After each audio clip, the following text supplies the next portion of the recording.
Please get ready for today evening's session on Hatha Yoga in the modern world.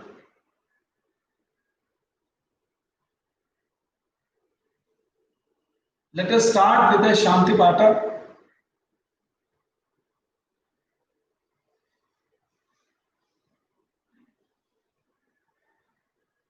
I hope the audio is clear. Can anyone just say that it is yes, clear?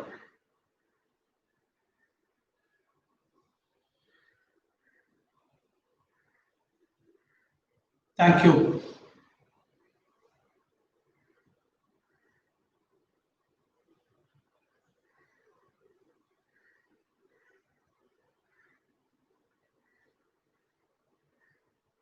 Namaste to all of you. So please sit comfortably in a meditative posture. Place your hands on the knees in a mudra like this, or interlocked and placed on the thighs like this. In whichever posture that will suit you and that will be comfortable for you.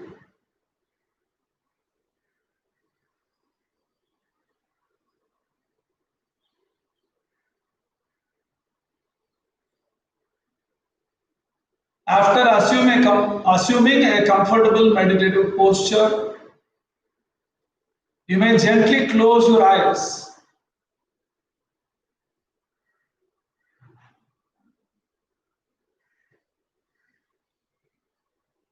Keeping your eyes closed,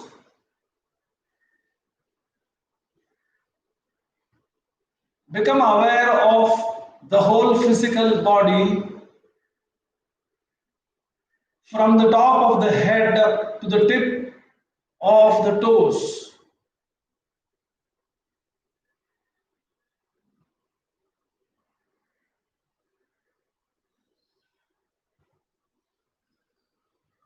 Become aware of the whole body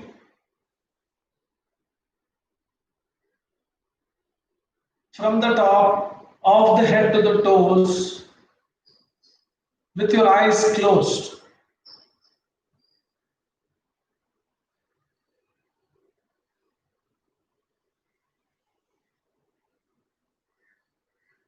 Now become aware of the physical body and please stop all physical movements.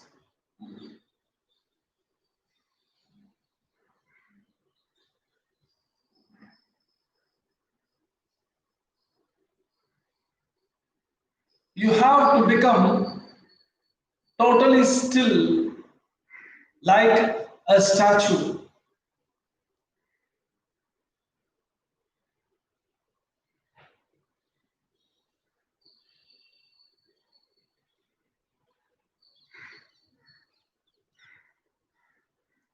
Remaining still and motionless like a statue with the eyes closed, please observe how you feel in the body. From the crown of the head to the toes, how do you feel in the physical body? Do you feel any pain? Do you feel any stiffness? Any tightness or uneasiness in any part, in any muscle, anywhere in the body?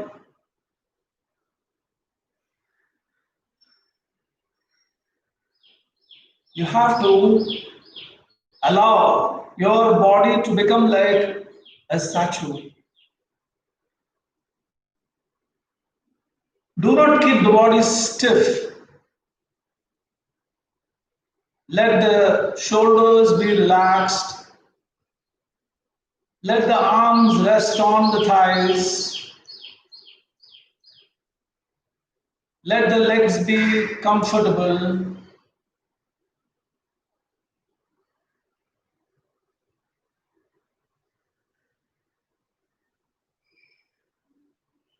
Let the spine be straight, upright. From the top of the head to the tip of the toes, let the whole physical body be absolutely still and motionless like a statue.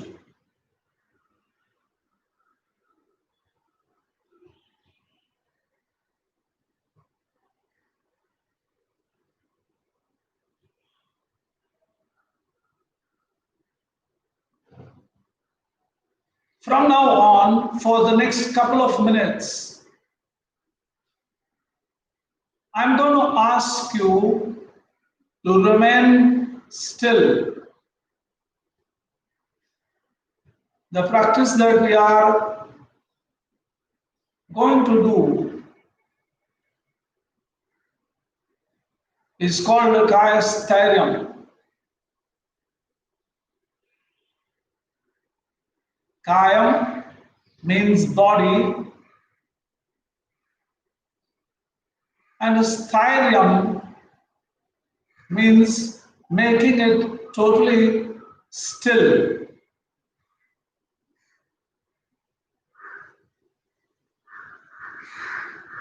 There shouldn't be any movement whatsoever, even if you find a sensation to an urge to move, scratch, if you feel itchy, fidgety, even then you will remain still.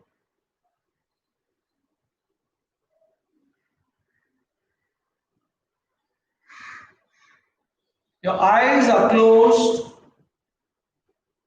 your arms are resting on your legs. You are seated comfortably. In whatever position you are, whether you may be on the floor or you may be on a chair,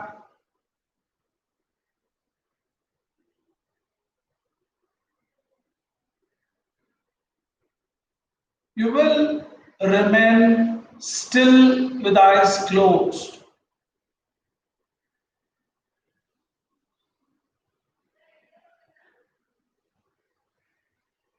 Intensify your awareness of total, complete stillness and motionlessness of the physical body.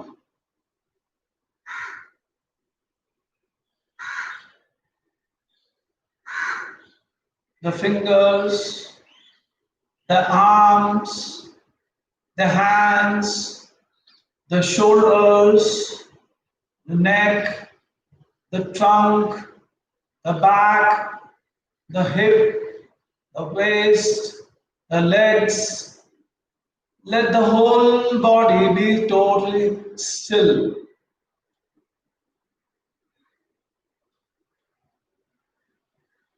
No movements. Now is not the time for you to write comments. Now is the time for you to follow what I am asking you to do.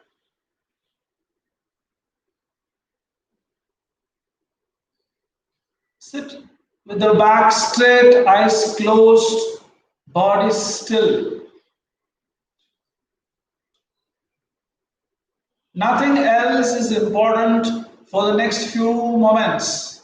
Stillness and total stillness.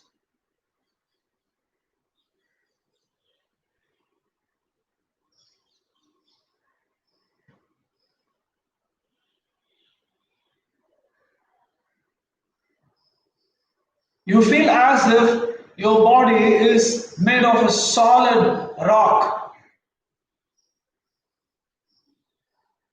You begin to feel the intensification of the stillness of the body.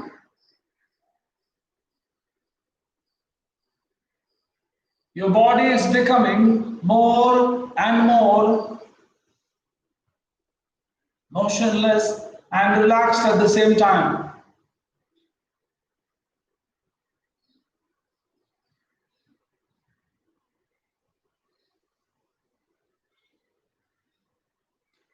Feel the different parts of the body that are touching the floor or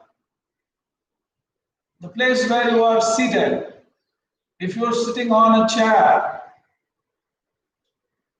or the floor or a cushion, become aware of those parts of the body that are touching.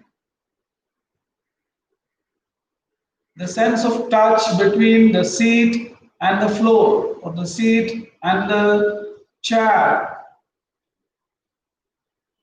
Now shift your awareness to those parts of the body that are in contact with the legs, the arms and the legs, the forearms and the thighs.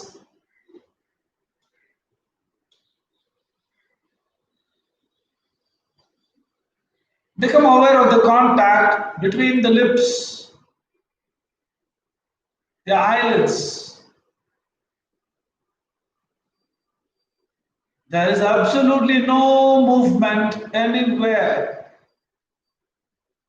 from the crown of the head to the toes. You feel as if you are one rock. And as you intensify all the strands of your awareness upon this physical body, you suddenly feel that the physical body has become absolutely stiff, frozen. Even if you wish to move, the body is not moving. The body is like a huge boulder, heavy. Feel the heaviness of the arms. Feel the heaviness of the legs. Feel the heaviness of the trunk. Feel the heaviness of the head. Feel the heaviness of the whole body. The only point of your awareness is the physical body.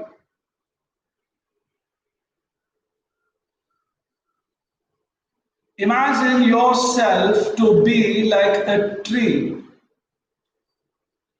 You feel as if you are a tree. The legs are the roots. The trunk of the body is the trunk of the tree. The hands and the neck are the branches.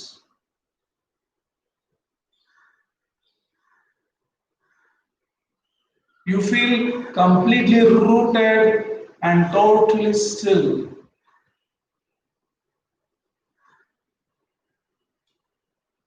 Now shift your awareness from the stillness of the body to the movement of breath. Now become aware of each and every breath that flows in and flows out of the nostrils. Your awareness is as if it's a gatekeeper at the tip of the nose. And you're just watching breath flowing in and flowing out. When breath flows in, at the tip of the nose you feel chill air flowing in. And when breath flows out, At the tip of the nose, you feel warm air flowing out. No movements in the physical body and awareness of the movement of the breath.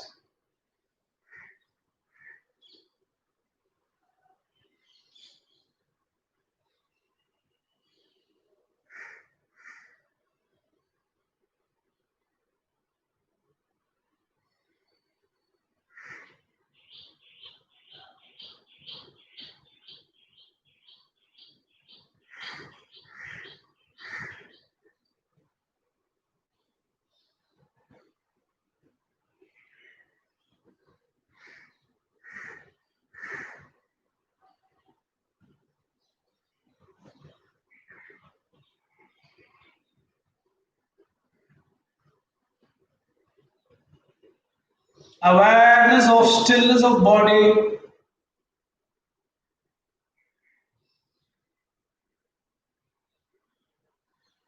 and awareness of movement of breath.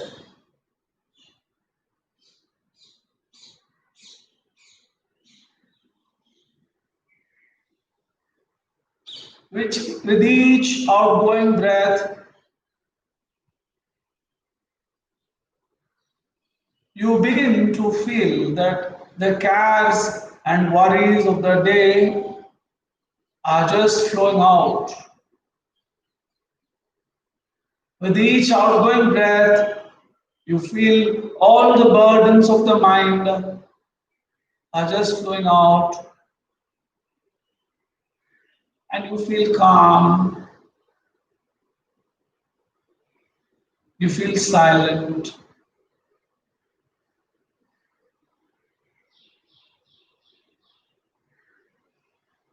still.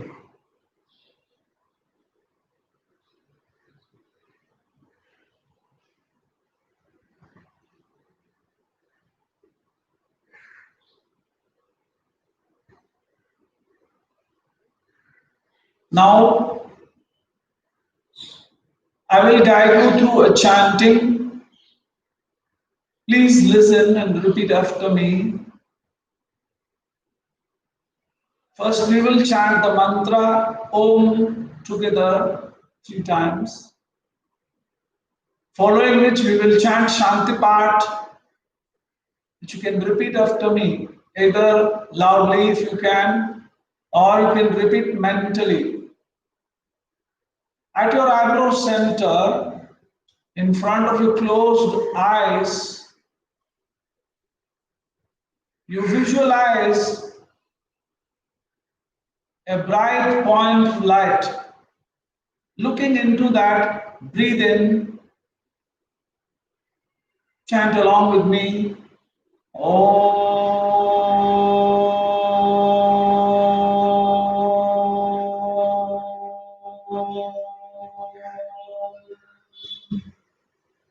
Breathe in again.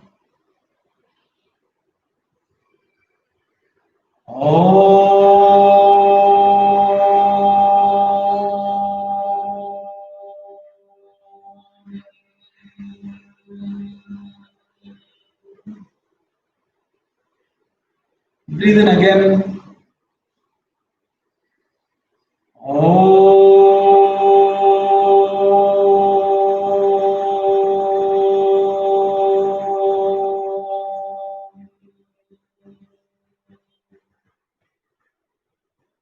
Please listen and repeat after me now. Om Sahana Bhavatu Sahanau Bhunaktu Sahaviryam Karavavahai Tejasvinavadhitamastu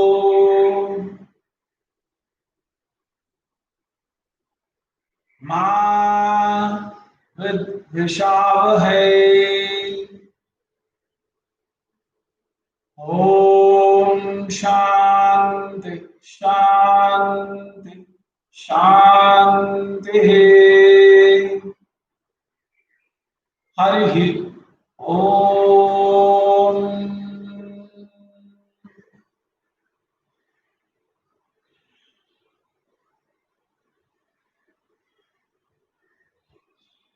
Now you may please open your eyes.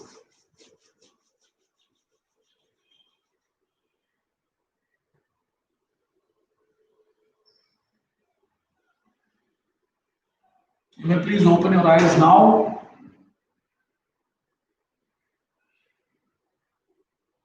You may drop your hands down, open your eyes. Namaste to all of you who are present here in this live session.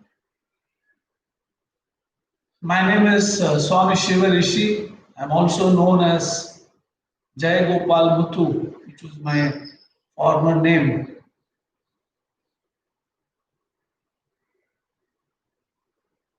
I represent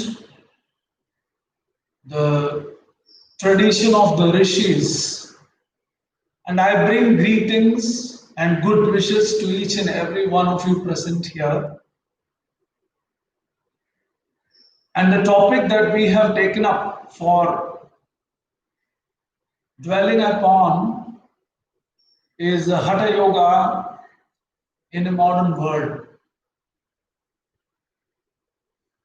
So I would like to invoke the blessings of the rishis of the Hatha Yoga traditions. I would like to make one chant. Shriyadhinataya namostu tasmai Enopadishta Hatha Yoga Vidya Paronnatora Vibhrajate Puronnatha Raja Yogam Arodumichoradhirohiniva Shriyadhinataya namostu tasmai Yenopadishta Hatha Yoga Vidya Vibrajate Pronatha Raja Yogam Arodumichoradhirohiniva.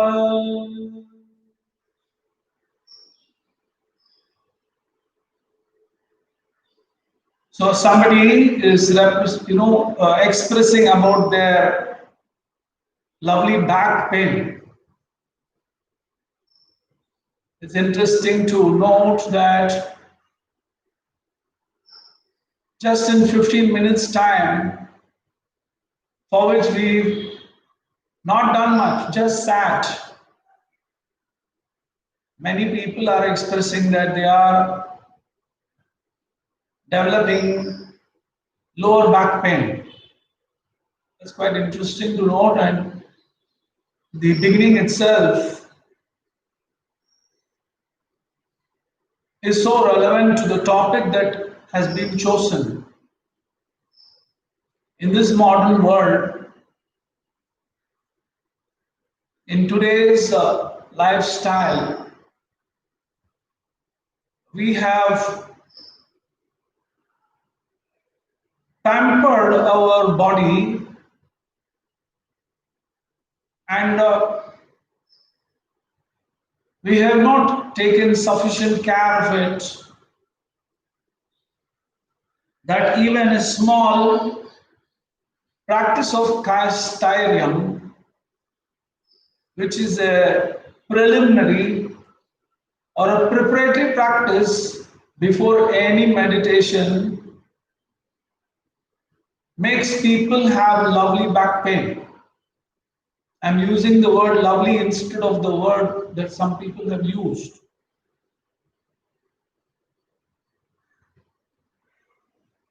This is our present condition, and we are not 80-year-olds. People who are sitting and watching this is probably less than 50 years old. And if you're having a lovely back pain, for just sitting for 15 minutes, it shows to what extent you have maintained your physical body and physical health.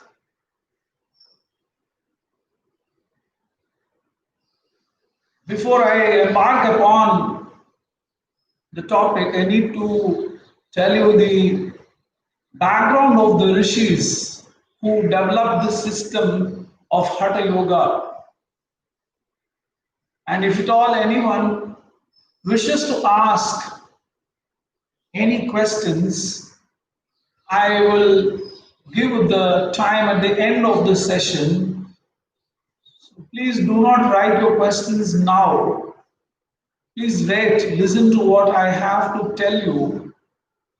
If your cup isn't empty, I don't think it would be possible for me to share with you anything. So please listen to what I am going to tell you now.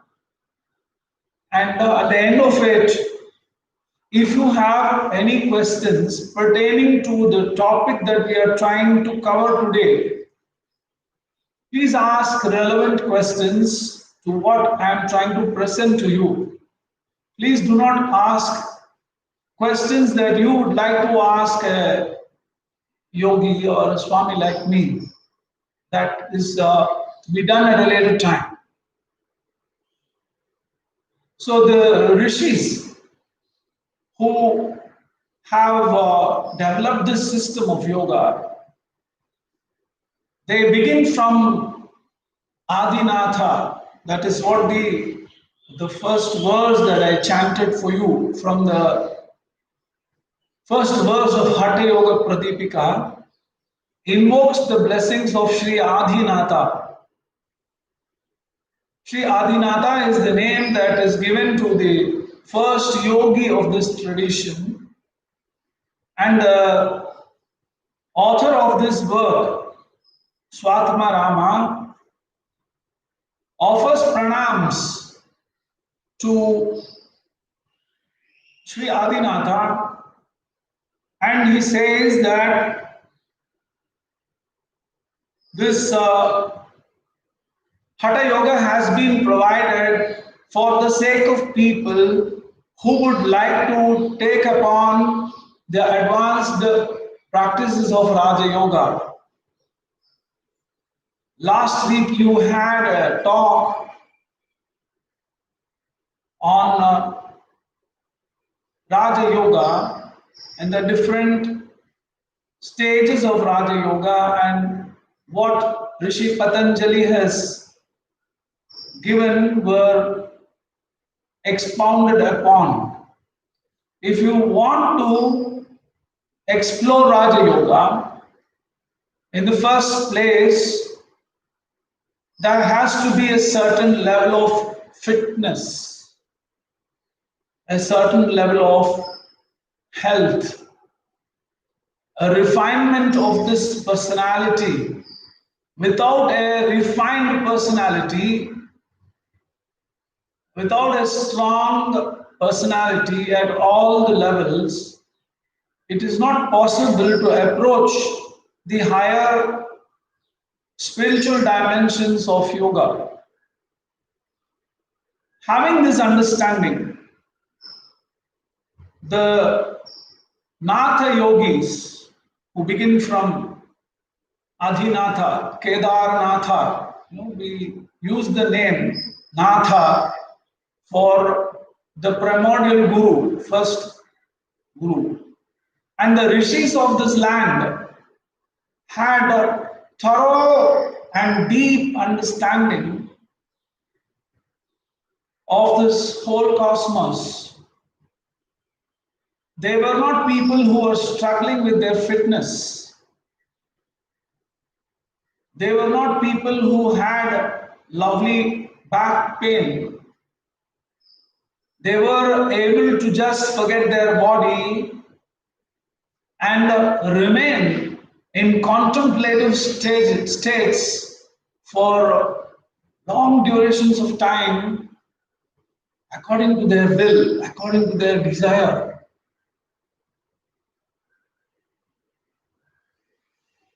So these rishis, what kind of understanding they had? Did they read it? How did they get this knowledge? What was the secret behind their deep understanding of this whole universe? In exalted meditative stages, when they were fully aware that they were not the body, but they were in the body, that they had a body, The rishis had revelations in meditative stage, and these revelations are called as shrutis. The Vedas are known as the shrutis. And Hatha Yoga Pradipika or Hatha Ratnavali or Gerandha Samhita or any of these scriptures that we are referring to, like even the Yoga Sutras, they are not shrutis, they are smritis. They are from the mind of the rishis. But originally, the rishis had a knowledge which was independent of the physical body because they had expanded their awareness through a systematic method of yoga, and they were able to perceive the secrets of this whole universe. And they found that in the whole of creation,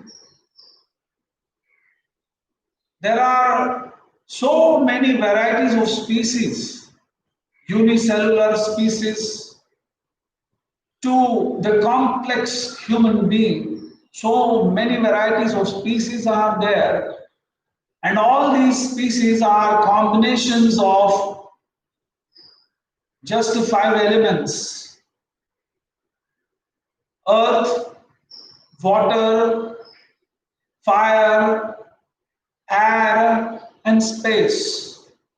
These 5 elements, the rishis have called them as the Panch Mahabhutas. When I say Panch Mahabhutas, you should not immediately consider them in a religious angle. It is the specific language in which a particular meaning is conveyed, and the rishis use this language where they call these 5 elements as the Panch Mahabhutas. And these Panch Mahabhutas have subtler dimensions.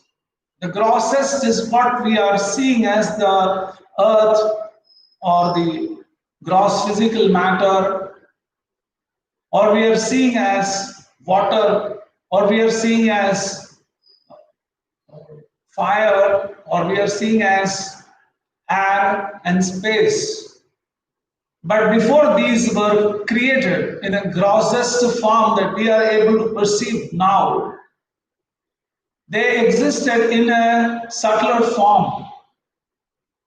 Like how you have an idea in your mind and you are able to convert that idea into an object, into a creation that is delivered into this material world. In the same way, there is a subtle dimension of all the 5 bhutas, and these subtle dimensions were called as the tanmatras. Again, the word tanmatra is a technical yogic terminology, scriptural terminology. So these tanmatras had still subtler forms, causal form. And this causal form was available in a seed-like form. For example, you have a banyan tree inside a seed.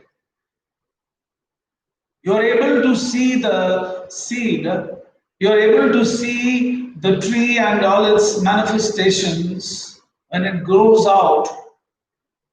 But are you able to see all those parts of the tree in the seed?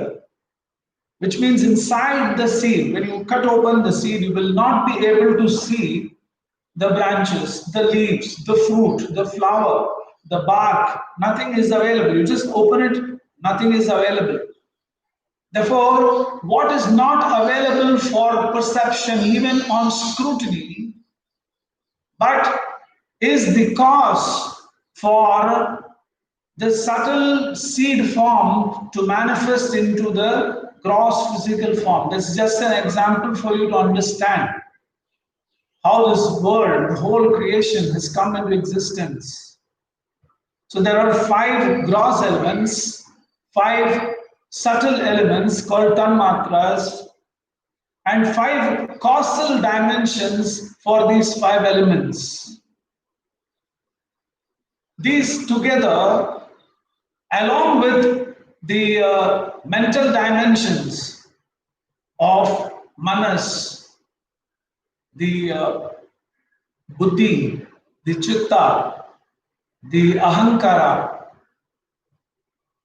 and the unmanifest condition in which the whole universe remained. And they say that there was a big bang and everything came out. If everything came out, where was it before it came out? It was in an unmanifest form, and that unmanifest form the rishis called as avyakta. And this avyakta, the unmanifest form, goes still further in its previous condition and is known as mahat. And then prior to the desire to become many, if you read through the Upanishads, if you read through the Vedantic scriptures, if you read through Srimad Bhagavatam and other scriptural work, when they describe about creation, they mention how the one, the full, the infinite itself divided itself and manifested into many forms. With that desire is called as the Mahat. And from the desire, from that Mahat, the first desire comes the Avyaktam, and from the Avyaktam comes all the elements in all their different forms. And the basis of all this are 2 principles. They are known as Purusha and Prakriti in Sankhya. In scientific terminology, if I had to tell you, they are known as consciousness and matter, or consciousness and energy. So there is consciousness and energy, and the consciousness itself is manifesting as the energy, and together they create this whole universe. And the rishis, having got the birth of a human body, go through a systematic process of refinement and purification, and at the end, when they have refined their personality completely, they have a vision, a grand vision of this whole creation, how this whole thing has manifested. And based on this realization, they observe each and every life form. And when they observe this entire life form, the rishis are able to observe that in the whole universe, in each and every speck of this creation, these 2, the aspect of consciousness and the aspect of energy or matter, are always together. There is always a force and a form which are together in anything that is there in this universe. For example, a mango has a form and it has its own force, the taste, the smell. The form, how does the mango always have that particular form? You just see that object and you say this is mango. You're able to recognize from the form that this form belongs to a mango. This form belongs to a cockroach. And there is a behavior, there is a force, there is a particular way in which it is able to function. There is a famous saying in Tamil, Nai Vale Nimittu Mudiyadu. You can never straighten the tail of a dog. The nature of things do not get changed. Therefore, the rishis respected the whole nature. They respected that these two components, the energy component and the consciousness component, the mental dimension and the energy dimension, are present in the whole universe, and there are so many permutation and combination of all the elements that I discussed. Sthula Panchabhutas, the grossest physical Panchabhutas, their subtle forms, their causal forms, and the mental dimensions, all of them put together. There are some 23 different things that come together to create each and everything in this universe. And the permutation of combination of these 23 different components come together to create each and every object. This whole creation is such a complex manifestation of permutation and combination of all these different 23 elements, which are at the back guided by the consciousness. Now, the subject matter of science has been matter. Science has looked very deeply in its own capacity. It has looked deeply into matter, and when it has looked deeply into matter, it comes to the realization that what has been realized so far about matter is not so deep. That matter is deeper than what we have understood. And there are emerging ideas that matter need not be present only as matter. Matter can convert itself into other levels of existence and again manifest back into matter. And this is the way this whole creation is described in the Shastras, in the scriptures. Now, when I talk about these rishis, the Natha yogis, they were not fighting with their limitations. Their lovely back pain was not their problem at all. They had the capacity to kick their body, kick their mind, and leave it like a dog that is on leash, a well-trained animal. They were able to keep it at that point, and they were able to say to the body, to the mind, to the energy, that this is where you have to be and this is how you have to be, because I have some other purpose. And having realized this grand nature of this whole creation, they looked at the human being from that grand vision, from the great understanding.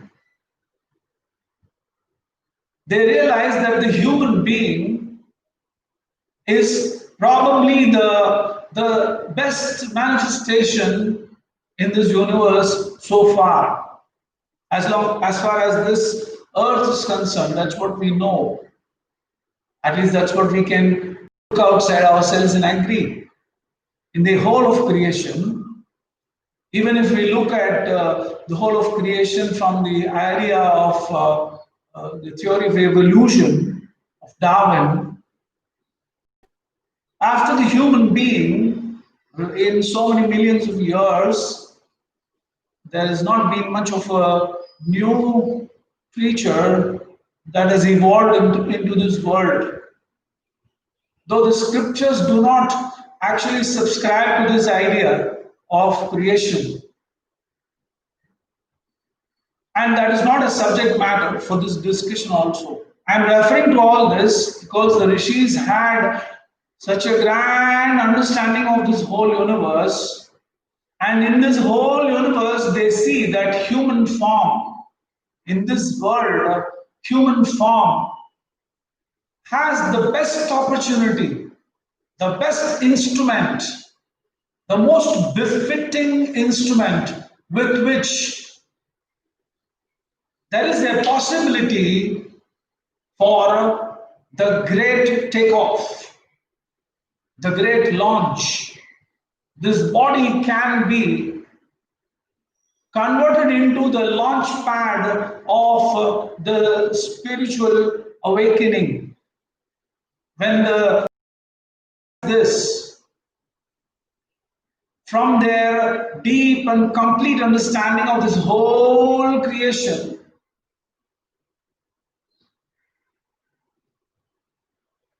they thought of different ways in which they could communicate, train, help people evolve so that they will not be stuck to their lovely back pains, so that they will be able to rise above the limitations that are precipitating them. And if you have a dog's body, however much you are trained, you couldn't conceive of evolving through the mind. It wouldn't be possible for you to think like how the human being is thinking and communicate that to the future generations. Therefore, having understood that we have a unique position, even in the Viveka Chudamani, though I am cross-referring to a Vedantic scripture, I would like to invoke this one line, Jantunam Narajanmam Dhurlabham. Adi Shankaracharya mentions that out of this whole creation, to get the body of a human is rare, very rare, rarest of rare. Jantunam Narajanmam Durlabham. So Shankara says that the jiva, we are not considered as this body. Please understand this. We are considered as the jiva,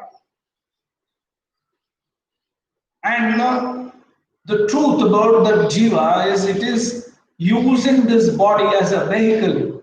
Today we have this body as a vehicle and we are concerned about the lovely pain that we have in the back in this vehicle. Just because your car tire has a scratch in it, will you not go to your destination in your life? Tell me. Just because your pen is not writing, will you not give your exam? Will you say, my pen is not writing? Isn't it your responsibility to have an instrument which is of its best capacity? And you have the physical instrument, and therefore the rishis thought different methods. They found that in the human body, the senses are so well developed. You have to understand that in a grass or in a coconut tree or in a cockroach, also the same jiva is there. The jiva that is and the jiva that is there in a blade of grass and the jiva that is there in this ant, the jiva is the same. It is just that the gross physical body is not able to provide. Like for example, if you have a 1,500 rupee baseline phone, with that phone will you be able to see this program on YouTube? It's not possible, right? In the same way, if you have the body of an ant or a dog or a pig or a donkey or a monkey or a stallion, or let it even be a body of a deva, when you have this human body, it is an opportunity. And the rishis realized this and they did deep research.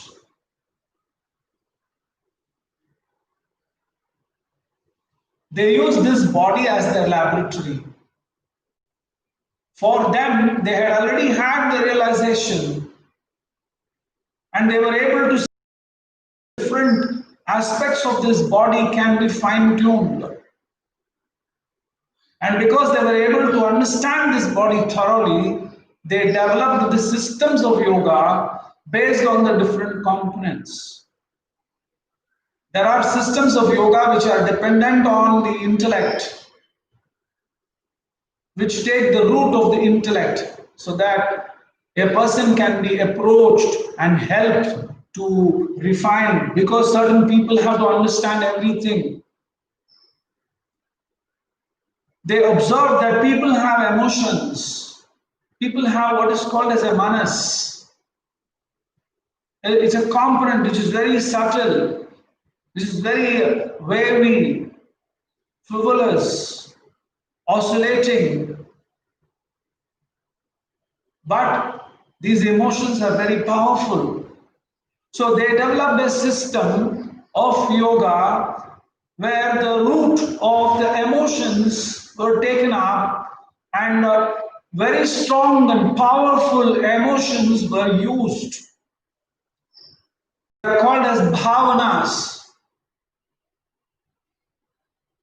I have been invited in this lecture because the Ramakrishna Math in Melapur gave me this opportunity. They asked the organizers to invite me.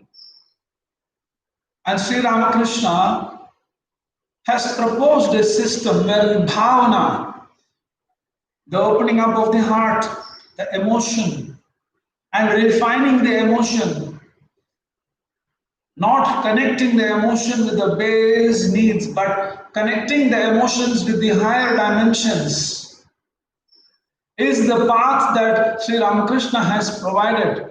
And it is combined with an understanding of all the different aspects of yoga.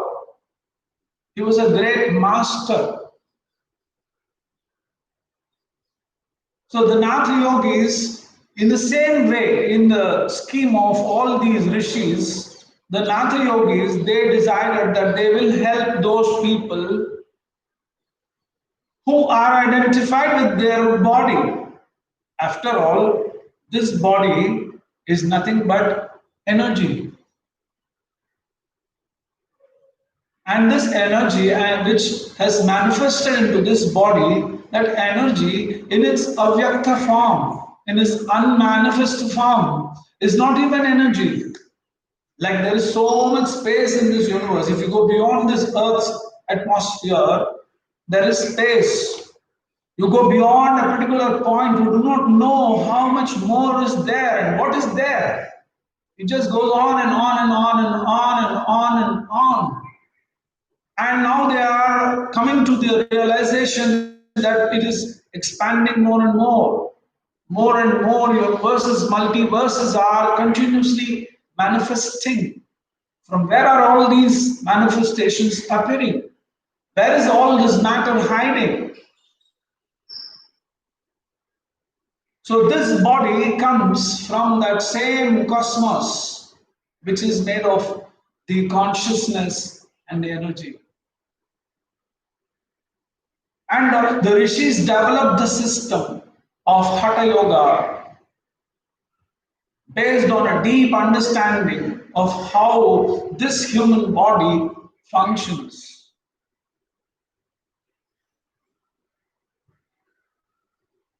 And Swatma Rama, he invokes the greatness of the Natha yogis. He says, Pranamya Sri Guru Natham Swatma Ramena Yoginam Kevalam Raja Yogaya Hatha Vidyopadishtate.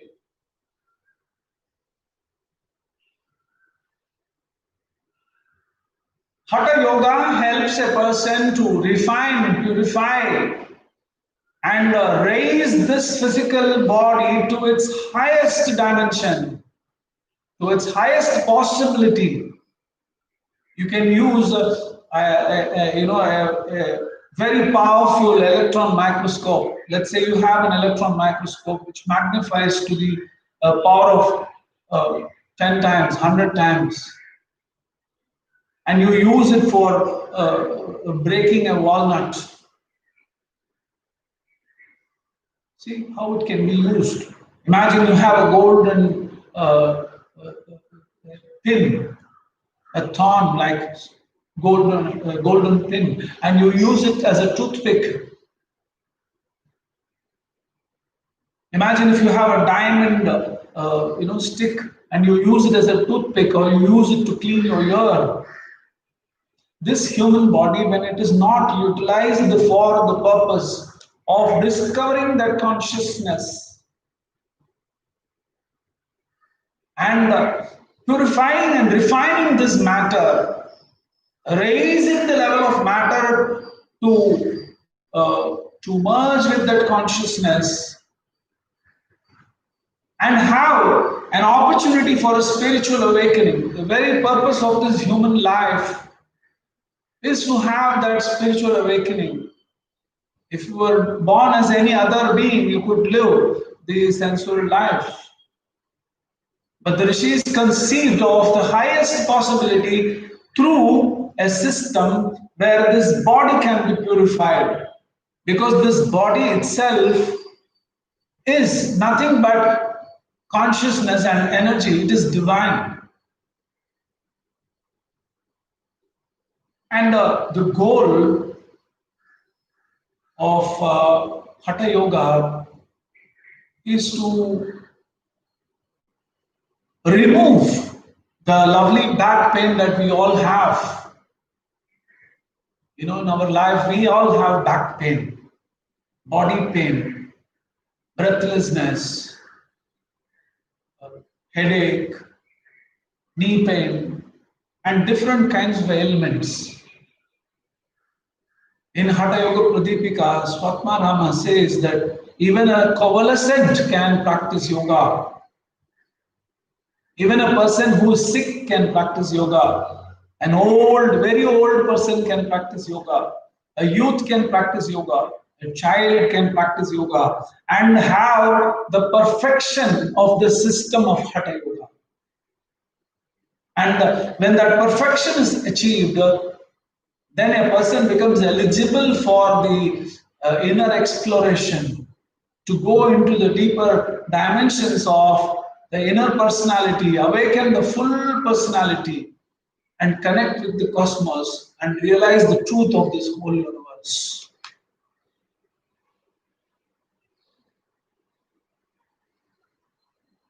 And as the name suggests, Hatha Yoga, Ha and Ta are again the technical terminology of yoga.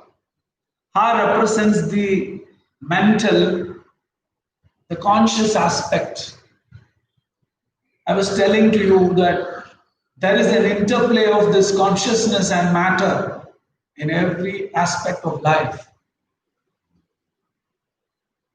And Ha and Ta represent these two aspects. Ha represents the mental, the consciousness aspect. It is also referred to as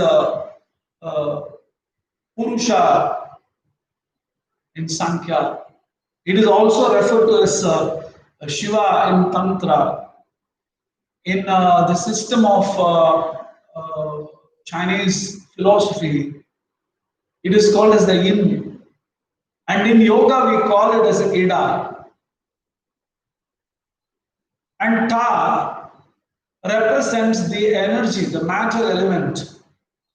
In Sankhya, we call it as Prakriti or Shakti, or we call it as Yang. And in the yogic system, in Hatha Yoga, it is called as Pingala. And when these two nadis, the Ida and Pingala,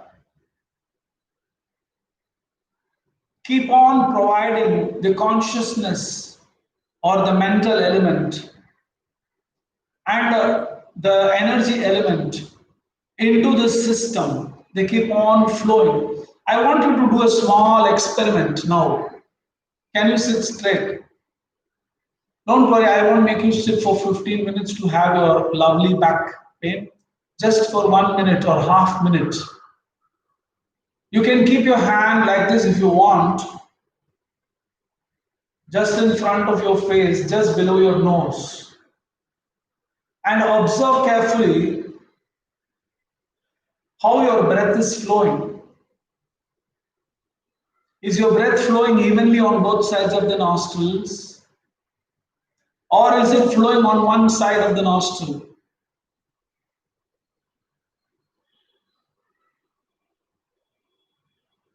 Can you put a comment? Right side, left side, both sides.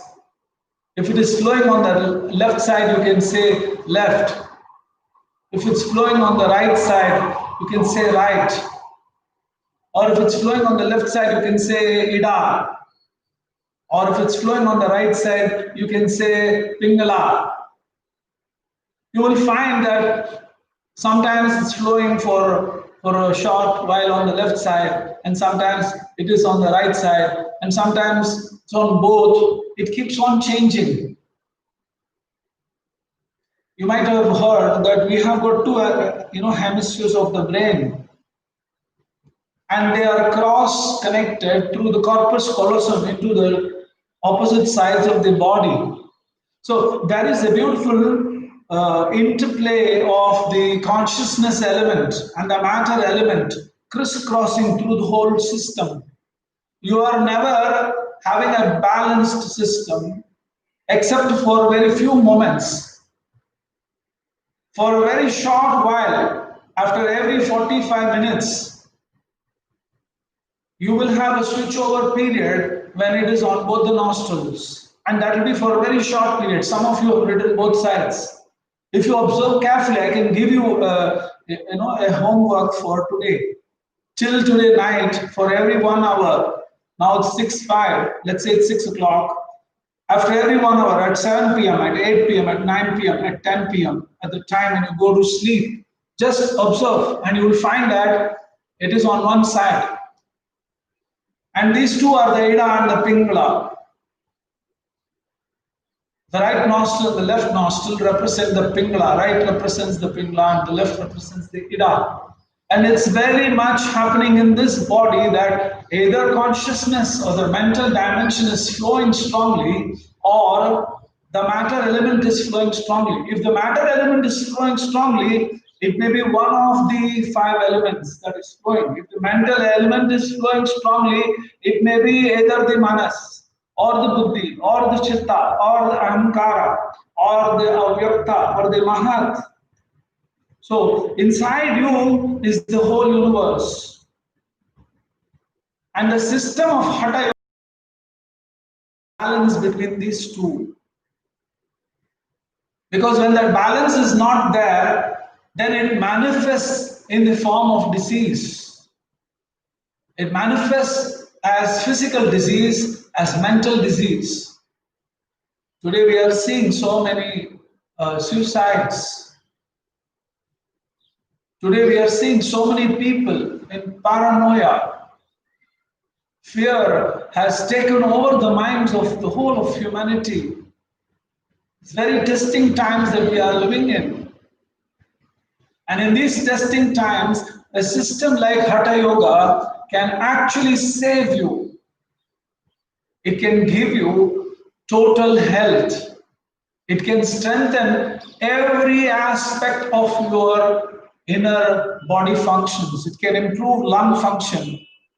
It can improve brain function. It can improve heart function.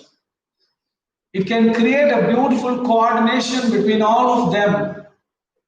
And after achieving this baseline health, it can increase the quantum of life energy that is there in the system. The life energy in this system is called as prana. And when prana becomes very low, then you go into a survival mode. You know, in your phone, sometimes it says, you got only 10% power supply. Do you want to go to minimum functional mode? which means all the apps will be switched off and basic call facility alone will be on. In the same way, when your prana becomes very low, then the higher mental functions which you are supposed to normally manifest in your life do not come out. Particularly students of the IIT, when you want to really use your higher mental functions to deeply explore and study matter, you need to have a high mental acumen. You need to have a high level of prana. You need to have a great health. You can't have a lovely back pain after sitting for 10-15 minutes. You have to raise above this condition, and this is the reason why Hatha Yoga has been provided. And when you regularly practice the different aspects of Hatha Yoga, in Hatha Yoga, there are Shat Karmas, that is the beginning point. There are 6 purificatory practices in Hatha Yoga. I will take another 4 minutes and then I will take questions. I'm just giving you a narration of the different stages of Hatha Yoga. In Hatha Yoga, there are Shat Karmas. It starts with Shat Karmas. It's a very practical system. It is not asking you to be ethical. It is not asking you to be Puritan. It is irreligious. There are no doctrines. There are no sermons in this system. It's purely systematic approach for transformation of this personality.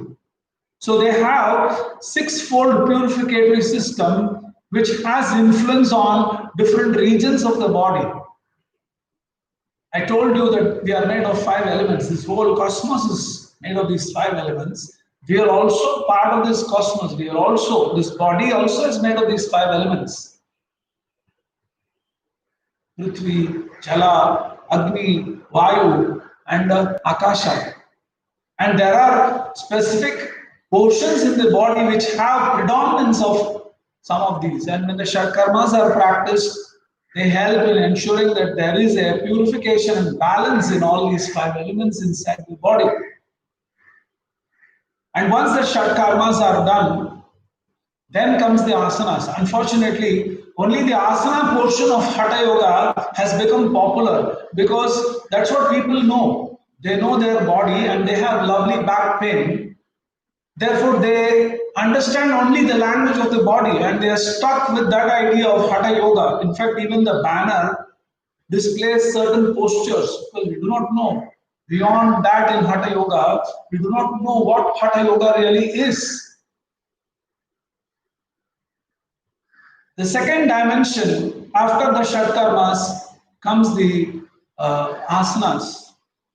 Asanas are meant for purifying, strengthening, and improving the functional ability of this equipment.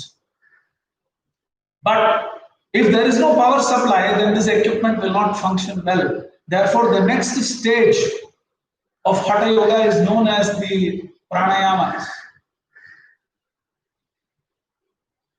And when pranayamas are practiced regularly, the quantum of prana in the system, the power supply, it's called prana. It increases to such a great extent that it is able to go and awaken the sleeping dormant portions of the brain. And once pranayama is done, then mudras are practiced.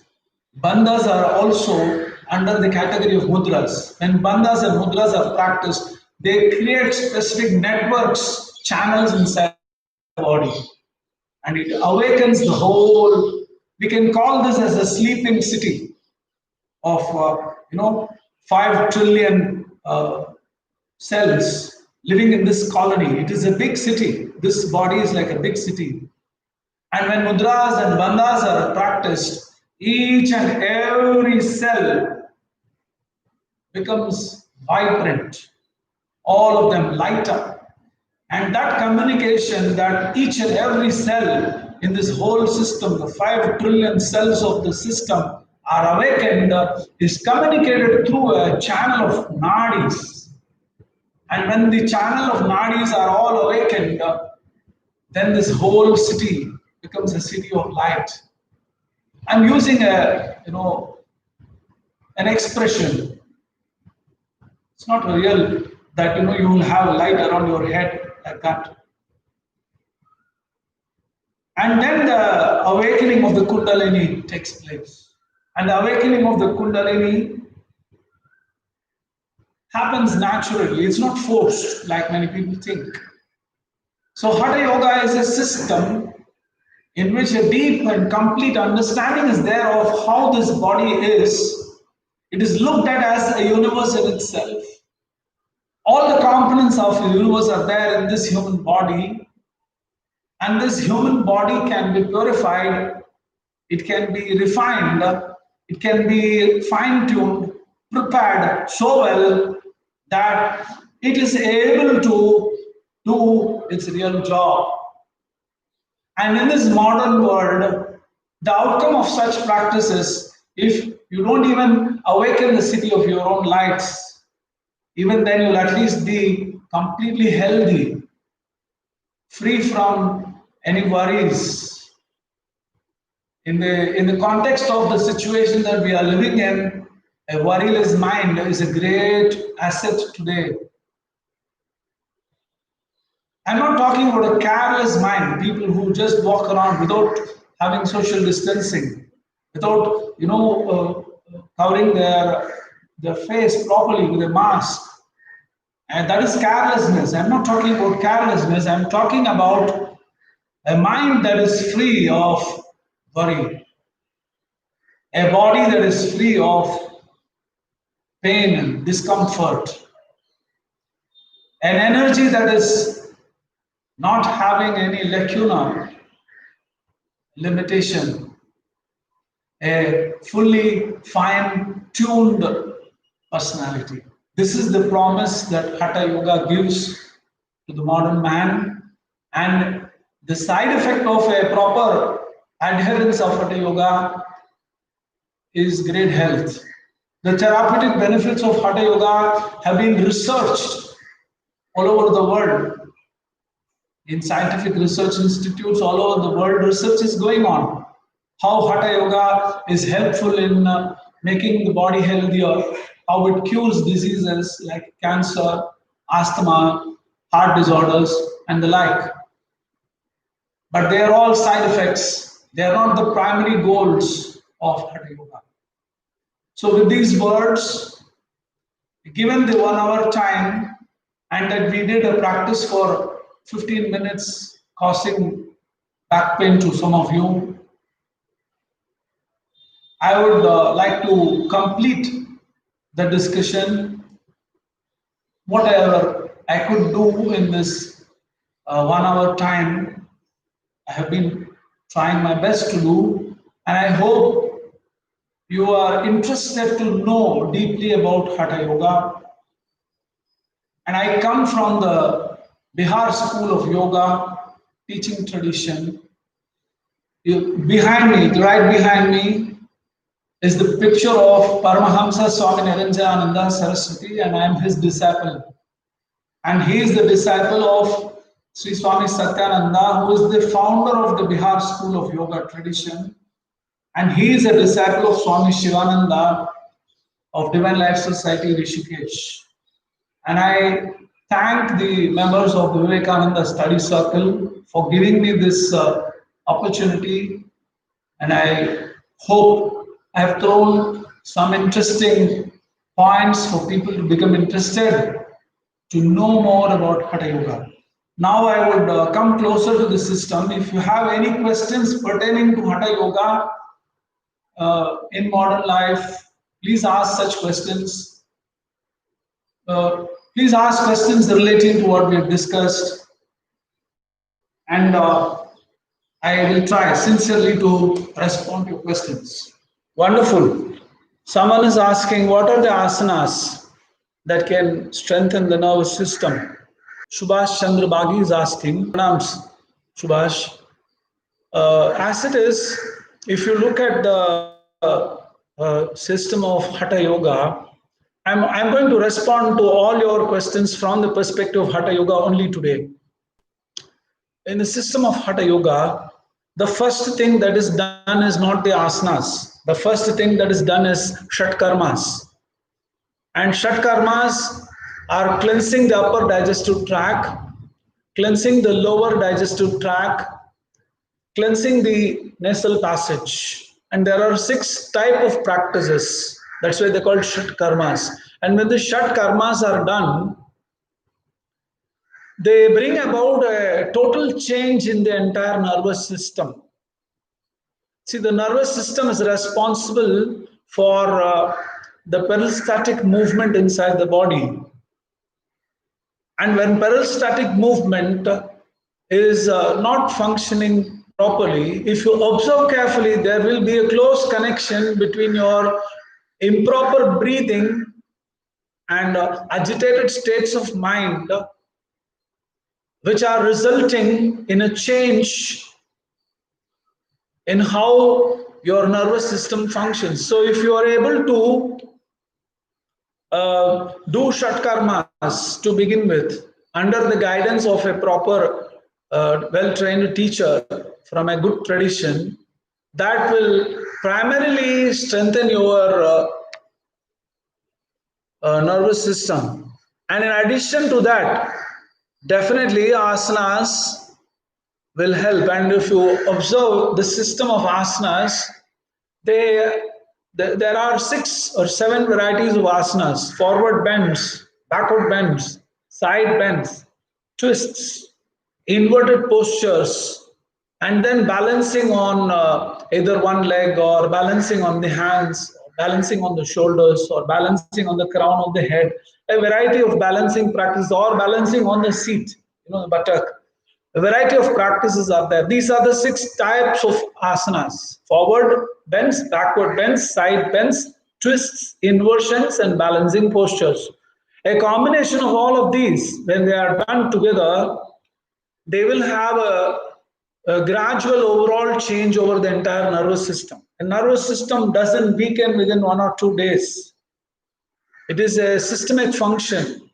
It is governed by the hypothalamus, the brain, and it cannot change within a day, a week. It takes several weeks, several months, several years to gradually deteriorate.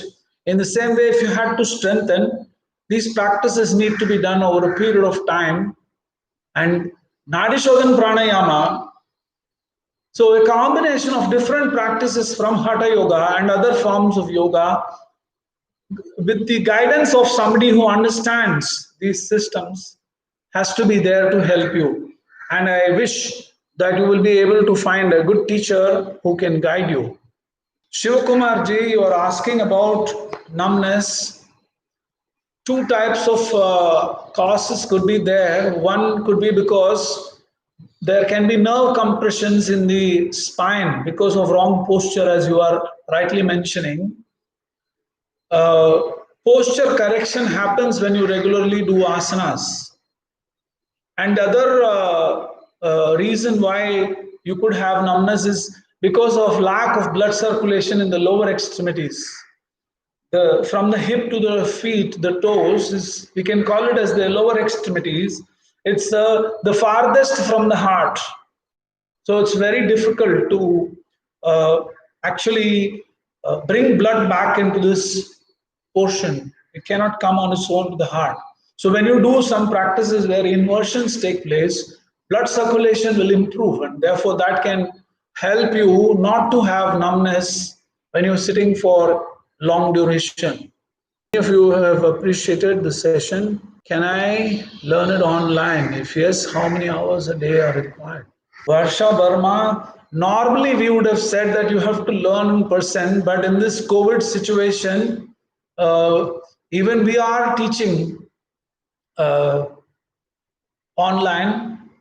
Many teachers are there all over the country, and for learning, you may have to give about an hour or so once a week. But for practicing, you have to plan your own duration, which has to be practical. I think we don't have any more questions. Fantastic. So you can find books published by Bihar School of Yoga. Searched for, and you can read those books. They will be very useful to you. And Hatha Yoga cannot be learned from books. Pranayama has to be done every day for at least 15 minutes, once or twice a day. Thank you very much. We will finish the session with a prayer. Please sit straight, close your eyes, breathe in deeply.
Please listen and repeat after me.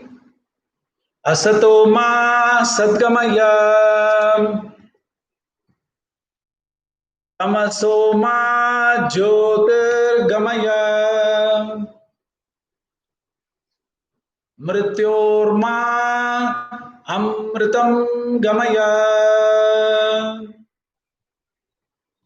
sarvesham swastir bhavatu, सर्वेषां शान्तिर्भवतु सर्वेषां पूर्णं भवतु सर्वेषां मङ्गलं भवतु लोकाः समस्ताः सुखिनो भवन्तु ॐ शान्ति शान्ति शान्तिः Harihi Om. Hari Om Tat Sat. Thank you. Prayers for all of you. Wish you all the very best.